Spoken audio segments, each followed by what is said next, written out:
Red Wings slay the San Jose Sharks 6-2. Slay to end their homestand with a victory before going to the West Coast.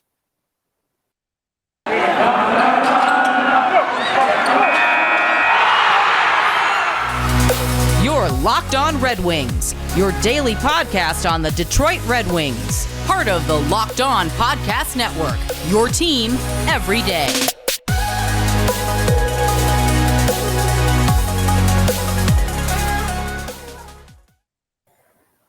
Welcome back to the Locked On Red Wings podcast. I am your host, Brian Fisher. With me today, as always, is fellow host here, Scotty Bentley, also host at Locked On Tigers. Scotty loves to tweet at himself from his multiple accounts, as occurred last night during the game, as he was trying to talk smack to me from his multiple accounts. I got three, and you can get the work from any of them, baby. I got three, and anybody can get the work from any of the three of them. You said something like Larkin is the horse or whatever. The horse was named Larkin. Yeah, I tweeted the Larkin and then you video. Tweeted at me. I said the horse's name is Dylan Larkin, which is good, by the way. That's fire. I love that. Right? That was it got pretty good. I mean, it got pretty good traction. The Twitter account was pretty heat. We got some pretty good mojo going there. You tweeted that from the Red Wings account, and then you added me, and then I was like 0 for 2, and then you were like, "That's how you are in fights," from the Red Wings account. And then you replied to yourself with the Locked On Tigers account saying, "Burn, like Scotty, you cannot support yourself with your alt accounts." I can't because I did. Well, you can. Oh, okay. So I can't. Well, so there we go. Legally, you can. Was it not a burn? No, it's not a burn if you call yourself. You're patting yourself on the back here. Yeah, deservedly so. It deserved a pat on the back. I don't know what to tell you, man. 0 for 2. That's all you got to know. Yeah. That's your fight record this year. I don't know. 0-1, sadly. What a night, though. We have fun. We have fun here. I want to thank you guys for making Locked On Red Wings your first listen every day. Now go to. That's the end one. We are free and available on all platforms, including YouTube. And if you go on YouTube, you can check out my controversial hat of the day, which is a Nashville Predators hat. I'm surprised you didn't immediately bring that up, to be honest, Scott. You know, I'm gonna not be even honest, before we recorded. I'm in such a good mood. We were talking about we were talking the stuff before. I didn't even notice. I really didn't even notice, and now it does make me upset, and I might tweet about it from 3 different Twitter accounts. Oh God, here we go. I don't know. No, I went to Nashville this summer, and Bridgestone and Marina was open, and they had a 50% off sale. It's actually a Carhartt hat. Oh, cool. That doesn't make it any better. So, no. Well, I like the NHL. What can I say? This was before the whole controversy happened earlier this year. You like the NHL? Have you seen have you heard yourself talk about the NHL the last 2 weeks? That's how you know I love them, because I'm critical of them. I feel like, so this is how I describe my love with MLB, right? I say that I love the game of baseball more than anything else. I hate MLB. That's a good way of saying it. That's how I like the MLB as an organization is horrid, but I love the game of baseball. That's usually how I describe it to people. That's actually really accurate. And I especially love the game of hockey tonight as the Red Wings down the San Jose Sharks at Little Caesars Arena. I guess yesterday, by the time you're listening to this, 6-2. I was predicting a 4-2 win. You were predicting a 4-2 win. JD Young, of course, being the host of Locked On Sharks, was predicting a 3-2 loss. We're predicting his team would win 3-2 and we would lose 3-2. They slayed them. 6-2. We slayed them, as I said in the cold open. Slayed them. I mean, they swarmed them from start to finish. Like, this was one of the. They looked so fast, dog. It was unreal. Where was this team the last 2 games? I've never seen anything like it. Where has this team been ever? Like all the time. They had a few good games. No, for sure. But I'm genuinely, I'm not sure the team as a unit has looked faster than they did tonight. That was unbelievable. Where do you even want to begin on this? Because there's so many specific standout performances in this game besides just the team as a whole to talk about. Your King got involved. Let's start with that, because he got punted early. Let's start with that. He got punted early. That is the dog. And like, if you don't know, not like now you know. I don't know what else to tell you.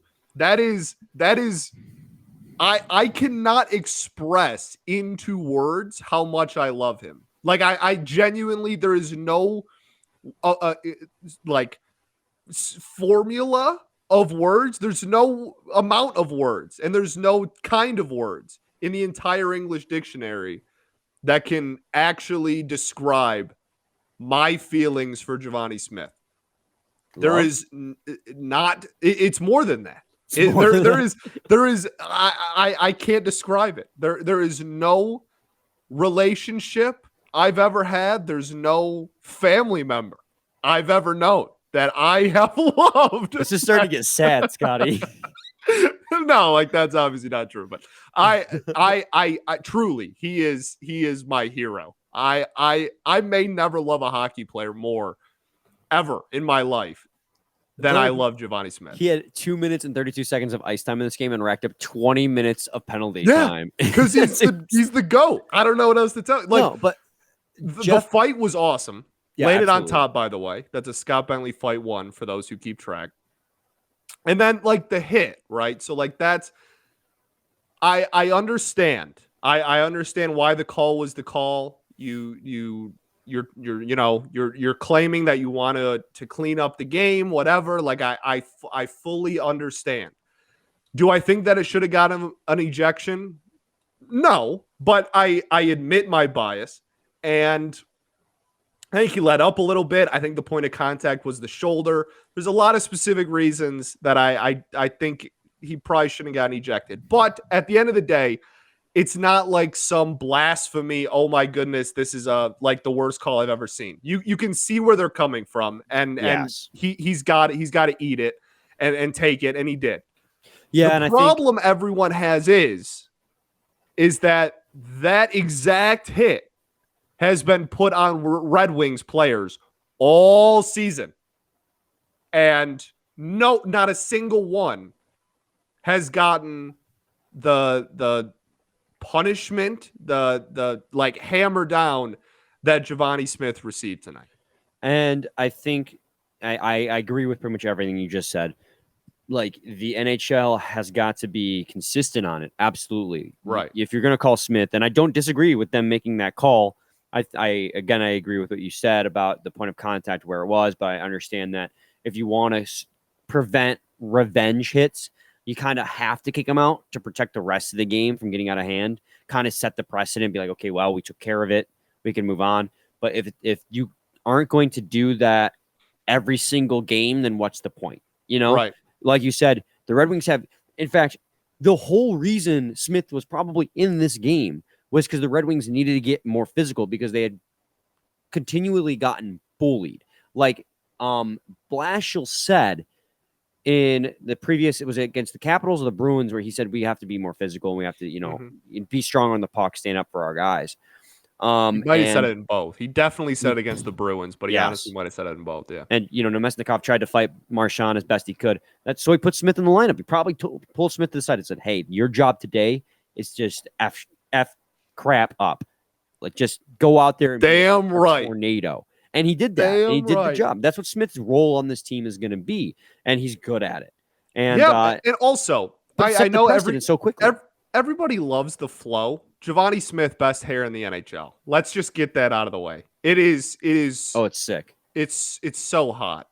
Like, it really is. It is. He just makes me feel some type of way. I love that man. and like you said, like his job was to go mess stuff up, and that's exactly what he did. And Blashill talked about it in the post-game presser. He was like, look, somebody said, were you disappointed in the lack of discipline or whatever? And like him leaving the game early. He was like, no, he went out there and did his job, and it sucks that we lost him, but like I was very pleased and proud of what he did in those 2.5 minutes of ice time that he got this game. And that's awesome to hear too. Vindication from coach about, you went in and did your job, even if you did get kicked. Yeah, Smith might not be an everyday player, but I definitely do think there's a role on this team for him going forward in the future. I'm telling you, man. I hope so. And I really do think that fight really was the spark this team needed, the spark plug. in this game to really get the juices flowing and continue things in the direction they needed to head. We'll talk about that direction they needed to head. But first, I need to talk to you guys about Built Bar. Because if your body wants to head in a certain direction, then you need Built Bar. New Year's resolutions are here.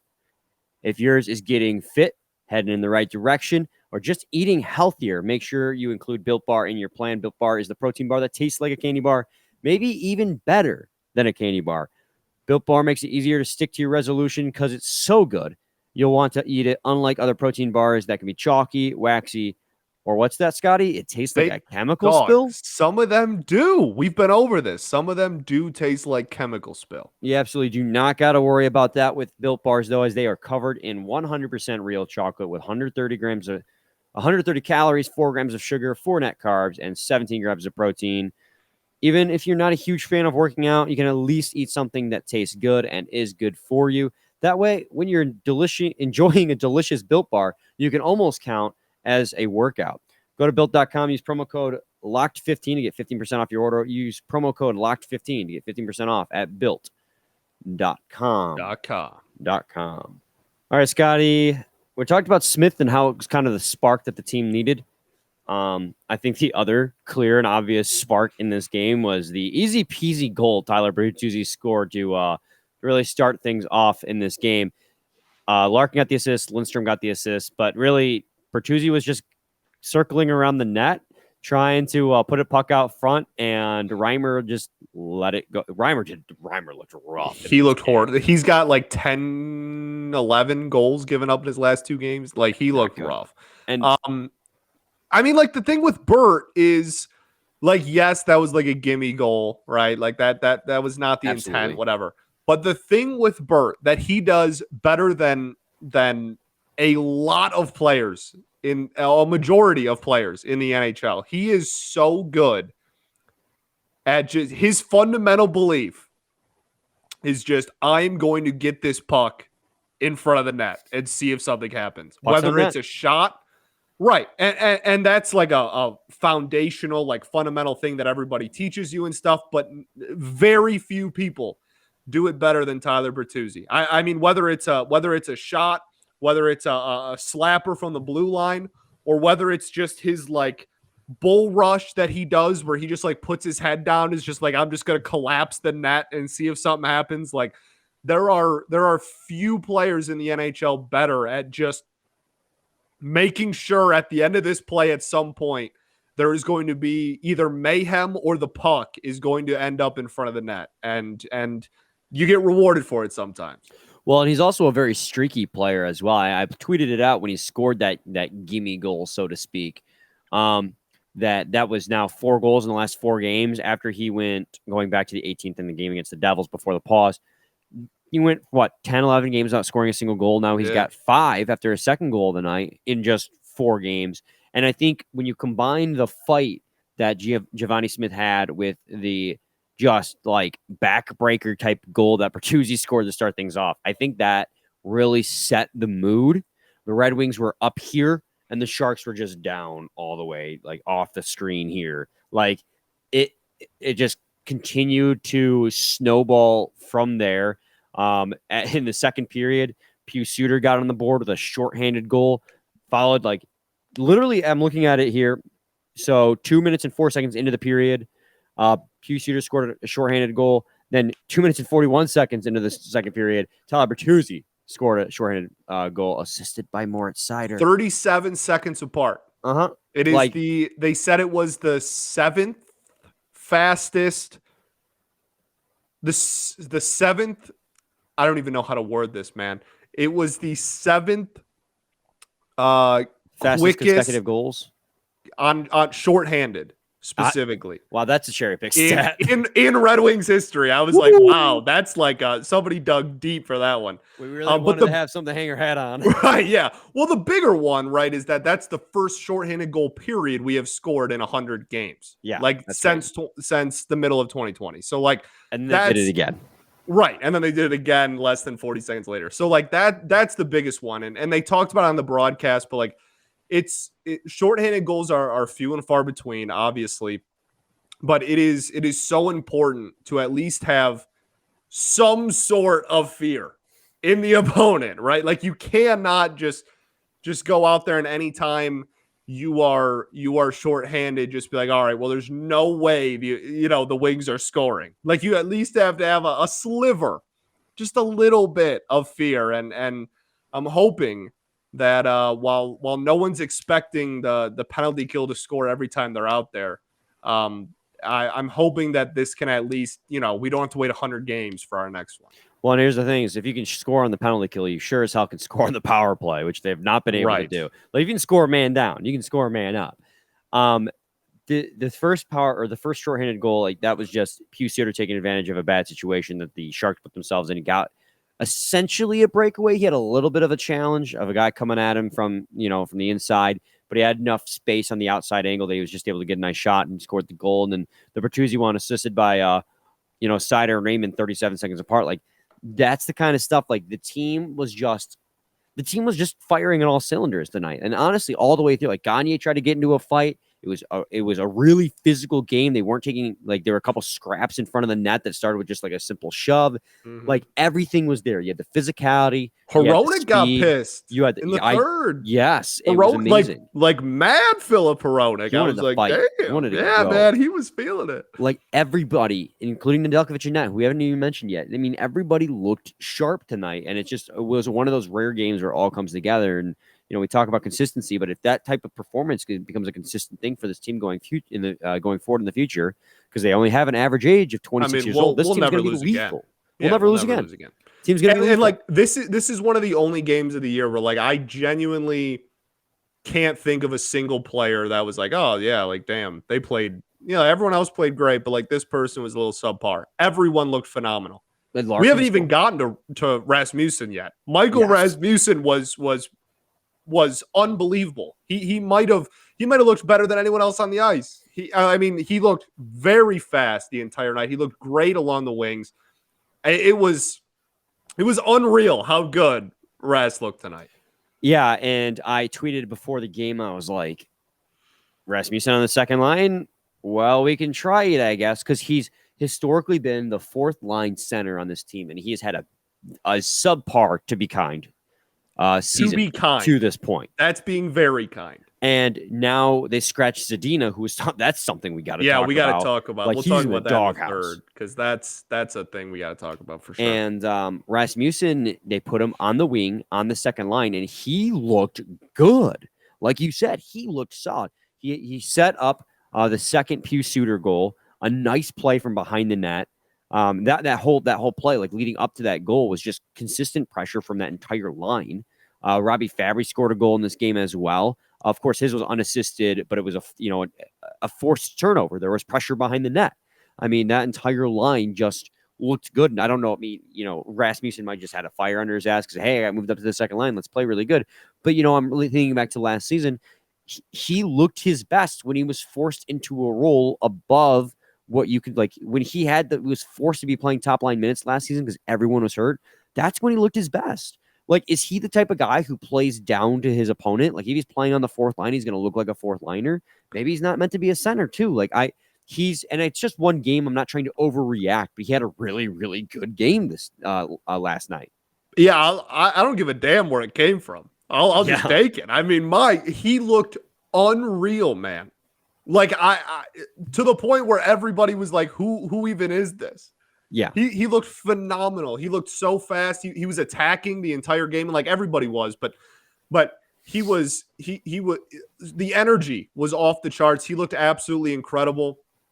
We'll get to Zadina after, but like the whole top six looked phenomenal. Like you said, and then like the bottom six, then you have like Gagne tried to get in a fight. He looked a little bit like Brian, but like he tried to get in a fight. Like, you know what I mean? And then just on it, we already talked about Giovanni. All around, man, phenomenal game. Yeah, absolutely. Larkin comes flying down the wing too on his off wing at that. And when I say off wing, I mean that's just it was his. He's a lefty coming down the right side. Yeah, and he's just absolute rocket. He just floated through the neutral in the offensive zone. Raymond got the assist. So now you're looking at Bertuzzi with 2 goals. Moritz Seider with an assist, Lucas Raymond with assist, Larkin with a goal and an assist, Suter with 2 goals. Like when we talked with JD yesterday, he asked, who are the guys you got to watch out for? And we said the top line, Moritz Seider, and like Hugh Suter. Like, with the exception of Robbie Fabbri, that was your scoring today. Like, yeah, phenomenal, man. I mean, the top line looked unbelievable. Yeah. I mean, that's fairly obvious, but really the entire top six, man. Like we talked about Ross, like Fabbri, Suter. We haven't even talked about Pew Suter, who probably was the player of the night. Yeah, I mean, my goodness, like what? Like the first goal, both goals, like very good plays. I think it was his second goal was actually a phenomenal play all around on the first attempt that missed. Yeah, and then just like beautiful. I mean, truly one of the most beautiful plays I've seen all year. And then it just happened to that goal didn't go in. Then there was a little bit of fight for the puck. He comes out with it, fires it back in there, and gets a goal. I mean, it just a beauty, an absolute beauty. The Red Wings and us as a community, we ball. There it is. Unfortunately, the Red Wings do not jump in the standings after that win. They do improve to 16, 15, and 3, back to above 500. Boston also won last night, so they still sit right outside that second wild card spot, but there's plenty of season left to make up for it. Got to talk to you guys today about BetOnline. BetOnline has you covered this holiday season with more props, odds, and lines than ever before as football season continues its march through college bowl season with just the national championship ahead. The boring-ass SEC title game, well, pretty much, of Alabama versus Georgia, just the same thing every single year. There's no excitement anymore in this college football. But if you want to add some excitement, go to BetOnline because they remain your number one spot for all the sports action this season. Go to BetOnline. BetOnline. Head to the website or use your mobile device to sign up today and receive your 50% welcome bonus on your first deposit. Just use promo code LOCKEDON to receive your bonus for basketball, football, NHL, and UFC.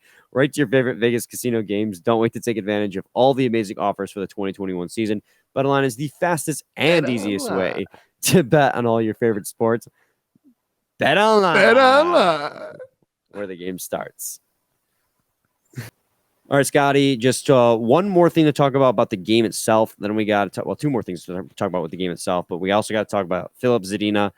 Let's start off talking about Alex Nedeljkovic. We haven't talked about him at all. Solid performance from him in net. Don't got any complaints. No, he looked good. The only one, there was one goal that was pretty much his fault. There was one that he went around and like he lives by being aggressive and dies by being aggressive, right? Like we know that's his style of play. We know he's an aggressive ass goalie. And there was one of the, I don't even remember which one. It wasn't the first one. So then it would be the second one. But yes. So yeah, true. So the second goal, he went up behind the net and passed it out, and like he stayed there for like a little bit too long, and then he passed it out to I don't even remember who he passed it to, but he passed it out, and whoever he passed it to, there was a defender right there, and it was just a very unnecessarily far over aggressive play, and besides that, he was almost flawless. I mean, he was great besides that, and like I said, we know what we're getting with him. We know that he plays an aggressive, I will leave the net whenever I feel like it type of goalie. And it cost us one goal tonight, but in a game where we scored 6, I'm going to be all right. And he was great besides that too, which is also so important. So definitely not gonna complain about it. But the second goal was like 80% his fault. Yeah, no, 100% agree. Like you said, live by it, die by it. He's going to be an aggressive goalie. That's what he does. That's going to be one of his greatest strengths, but it's also going to be one of his greatest weaknesses. I mean, like you said, he's pretty much responsible for that goal. But outside that, he made 24 saves and 26 shots against, put the Red Wings in a position to win. They did win. I mean, that's in the end, that's what you're expecting out of Nedeljkovic, and it was a good bounce back performance after what was a pretty bad one against Boston. I mean, granted, he faced it, I thought, 37 shots against Boston, but, still letting it 5 is not good. And, that's the other, for the team, going back to just overall the teams, both teams got shelled Sunday. Yeah. Both teams got absolutely destroyed on their game Sunday. The Sharks gave up 8 to the Penguins. And Rodriguez had a hat trick for the Pens, I think. Yeah, they ended up scoring 5, so it was a little bit closer. But I mean, just like horrid. And to have this game and have it go the way that it did for us is so incredible after the weekend. Got to respond. You got to get back on the horse, and they did exactly that. What's the horse's name? What's the horse's name is Friday, but it's a Tuesday, or now it's a Wednesday. Yeah, but the horse's name was Friday. Doesn't matter what day of the week it is. That's the whole point of the riddle, Brian.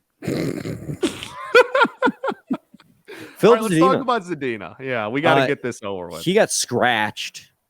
That's not good. He got healthy, man. People freaked out. I was a little bit like Twitter was like if the Wings didn't play as well as they did, the Twitter community would have had a lot different of a mood because people were not happy. He just is. We're having the Philip Zadina talk again. We are. It always comes back to him. It always comes back to Philip Zadina. Where did that bring you? Right back to me. Back to me. There's a reference. You got a reference. Good job, man. I'm sorry. It's current references from the 1800s about horses. I don't the get. Horse's name was Friday. No, he's a very polarizing player, and he will continue to be. He only has 10 points in 32 games played this season, only 4 goals and 6 assists. He needs to be a top 6 forward, and right now he is not playing like it. Jeff Blashill's tried to move him down in the lineup to spark a fire in his butt, move him back up, still not performing. Blashill decided, hey, he's not performing. I got other players who can play tonight, who will perform. Zadina, you're not playing. Sit this one out. People are blaming Blashill for this, but honestly, like, if you have a player who's not performing and not scoring goals at the way you want, like, you don't want to crush a kid's confidence. And again, we go back to the fact that he hasn't played a complete season. Like, he's been screwed over by the pandemic in 2 straight seasons, a shortened season and basically a canceled season for all intents and purposes. And so his development has gotten kind of screwed. So people trying to blame Blashill, I think, is short-sighted. But like it's not just Zadina that has suffered through this. Like, there have been so many players throughout the league who have suffered because of the COVID-19 pandemic. So to try to use COVID as an excuse as to why his development isn't going that well is a poor one. And I also don't think you can blame Blashill either, because like Blashill's given him opportunity to succeed. He's playing on the top 6 line. Like, he's playing on the second line. What else do you want him to do? Like, he put Lucas Raymond in a position to succeed as a 19-year-old rookie, and he's succeeded. I mean, at a certain point, we got to start putting the responsibility on Philip Zadina himself. And I think Jeff Blashill's holding him accountable by scratching him. Like, if he doesn't respond, then that continues to be on him. And I think he's definitely in the doghouse at this point. And I don't know what going forward, what the plan is, but he's on the last year of his ELC, I believe. Like, yep. Will he even make it past that as a Red Wing? He's so polarizing in the fan base, right? I mean, he really is. And if it's just a 1-game thing, I really personally don't see the big deal because of everything you said. Now, if this is like, I don't want to see Zadina like not play for a week. I think that's an issue, because then like we'll never, you know what I mean? Like, he needs to play consistently if you want him to be able to develop. But if it's a 1-game thing, if it's a 1-game kick in the pants of like, hey, you have not been good. That's hard to debate. He really hasn't. And we're going to, this is what happens when you don't play well. And especially, again, as a top 6 forward, like for a lot of this season, like it's and then for what happened tonight to then happen, for everyone to look so good, and Rasmussen. for Michael Rasmussen to play in your spot and look incredible is a tough look, man. Like that really is a tough look, and that's tough to swallow. Those are tough to swallow pills. Yeah. And he's gonna, and again, I don't want to see him out for games on end. I don't. But if it's a 1-game thing and a kick in the pants, I maybe it sparks something. And I really don't think it's the end of the world if that's all it is. And I don't want to overreact either, but this is just, it's been an ongoing issue all this season. And I actually ran into Jake Rivard from Winging It in Motown at the game tonight or last night.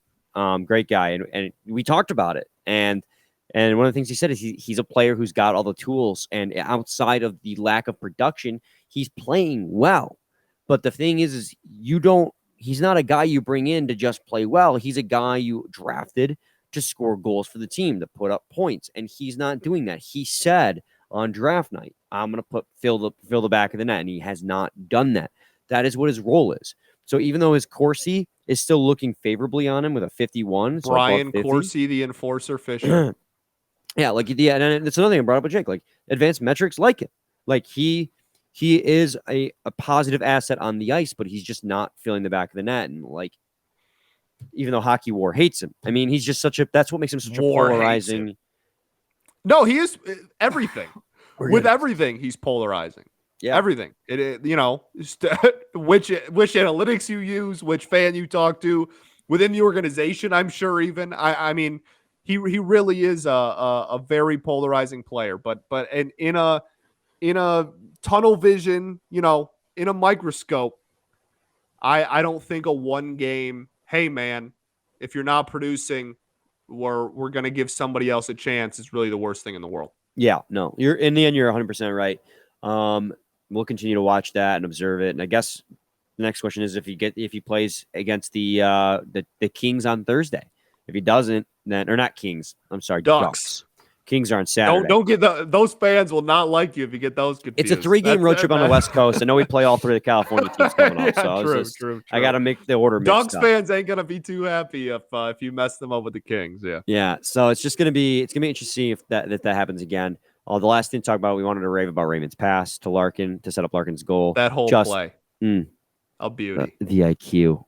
Give me more of that IQ. Dog, like pinned up against the bench with a defender standing behind him. That's hot. He 5-holes. That's everyone hot.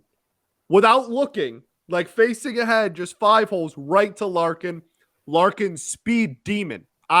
No one in the NHL not named Connor McDavid was catching him. He looked so fast.